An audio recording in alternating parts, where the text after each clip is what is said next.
মিয়া ভাই, হ্যাঁ এনে টাকা। কিসির টাকা এ? আমি তো সে গাছ বিক্রি করে ফেলেছি। কত বিক্রি করেছিস? 30,000। 30,000 টাকায় গাছ বিক্রি করেছিস মানে? কি রে মিয়া ভাই, তুই আমার গায়ে হাত তুললি কেন? তোর গায়ে আমি কি জন্য হাত তুললাম তুই আবার আমার কাছে প্রশ্ন করতেছিস?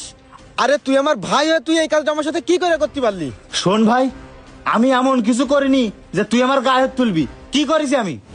তুই কি করেছিস তুই মনে করে দেখ তুই কি করেছিস। শোনেন ভাই, এই ডেলি ডেলি আপনার বাড়ি আসতে আমাকে ভাল লাগে না। দোকানের তে রড সিমেন্ট এগুলো কি আপনি আজকে নিয়েছেন? সেই কবে নিয়েছেন, এখনো টাকা দেননি। রড সিমেন্ট আনার সময় তো ভালোই মিষ্টি কথা করতে পেরেছেন, আর এখন আপনার টাকা দেওয়ার সময় টাটা যাচ্ছে, তাই না? শোনেন ভাই, আমারে আর কটা দিন সময় দেন, আপনাকে টাকা আমি দিয়ে আরে দিবানে। থামেন, আবার আপনি কথা বলছেন। এবার কিন্তু আমরা আসবো না, আমাদের মালিক আসবে। মেলা সুযোগ দিছে আপনারে, আর কোনো সুযোগ দেব না। ভালোই ভালোই দোকানে যায় টাকা দিয়ে আসবেন, আমরা চলে যাচ্ছি। এ হাসান আই। এ মিয়া ভাই, কি হয়েছে রে? ওরা বাড়ি বাইরে কি জন্য আইলো? আরে ওই যে ওই তোর বাড়ি করার সময় সিমেন্ট আর রড নিয়ে এলাম না, ওই টাকাই পাবে, ওই জন্যই বাড়ি ভরে আইছে। কয় টাকা পাবে ওরা?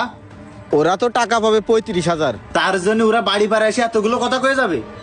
এখন কি করব ভাই, পাওনাদাররা তো দুটো বেশি কথা হ্যাঁ বলবে। তা তো মেলা দিনই তো হয়ে গেছে, ওকে টাকাগুলো তো দেয়া লাগবে। তাই এখন ওকে টাকাগুলো দেওয়ার কি দিয়ে কি করবি? কি দিয়ে কি করব, এই মুহূর্তে কাছেও টাকা নেই। তাই এখন আমি ভাবতেছি আমাদের এই বাগানে তো কটা মেঘনি গাছ আছে, ভালো বড় বড় হয়েছে, ওই জায়গাতেই কয়টা গাছ বিক্রি করে দিই। তাহলে এক কাজ করি ভাই, আমার ভাগের গাছগুলো বিক্রি করে দিই।